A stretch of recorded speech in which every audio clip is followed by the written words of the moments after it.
নিঃশর্ত মুক্তির দাবিতে উলুশিতে মানববন্ধন গ্রামবাসীর। মিথ্যা অভিযোগে ডেকে নিয়ে সাংবাদিক মনিকে গ্রেপ্তার করল পুলিশ। শার্শায় সাংবাদিক মহলে তীব্র ক্ষোভ, নিন্দার ঝড়। রাজনৈতিক চক্রান্তের শিকার বললেন মনির স্ত্রী। চক্রান্তকারীদের শাস্তির দাবি তুলেছেন সাংবাদিক সমাজ। এবারে শুনুন বিস্তারিত।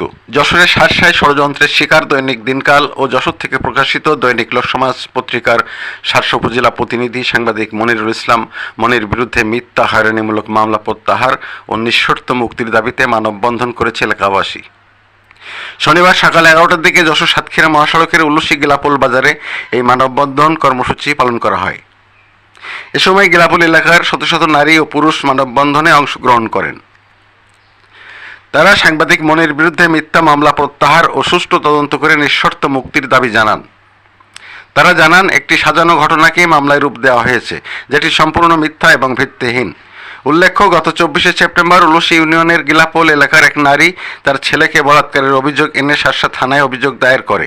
পরে পুলিশ অভিযোগ মামলায় রূপান্তর করে তদন্ত ছাড়াই সাংবাদিক মনিরুল ইসলাম মনিকে আটক করে জেল হাজতে প্রেরণ। আমাদের মাঝে ছিল, সে খুবই ভালো লোক, নম্রভদ্র মানুষ। এটাই আমরা জানি যে তারা যে প্রতিহিংসার শিকার হয়েছে, এর বিচার চাই আমরা। সাংবাদিক মনি, তিনি অনেক বছর থেকে সাংবাদিকতা করতেন এবং এইভাবে সাংবাদিকতার ভিড় হয়ে তাকে ফাঁসানো হয়েছে। আমরা তাকে খুব নিঃস্বার্থে মুক্তি চাই, সবার কাছে এটাই দাবি রয়েছে। একটা অন্যের বিরুদ্ধে সবাই প্রতিবাদ করতে পারে, প্রতিবাদ করার অধিকার সবার আছে। মনি প্রতিবাদ করেছে, প্রতিবাদ করে আসছে, মনি প্রতিবাদ করে যাবে আগামীতে। এ ধরনের যে সমস্যা হয়েছে, হয়তো স্বাভাবিক আমাদের কষ্ট হচ্ছে, আমাদের অনেক ভিতরে আমাদের অনেক কষ্ট হচ্ছে, আমরা অনেক মর্মাহত।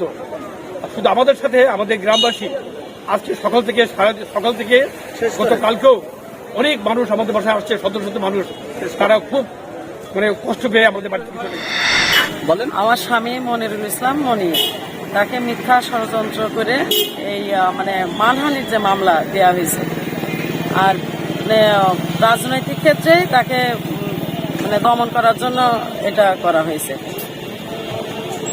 আমরা চাই, সরকারের কাছে চাই, সে নিঃস্বার্থ মুক্তি পাক আমার স্বামী।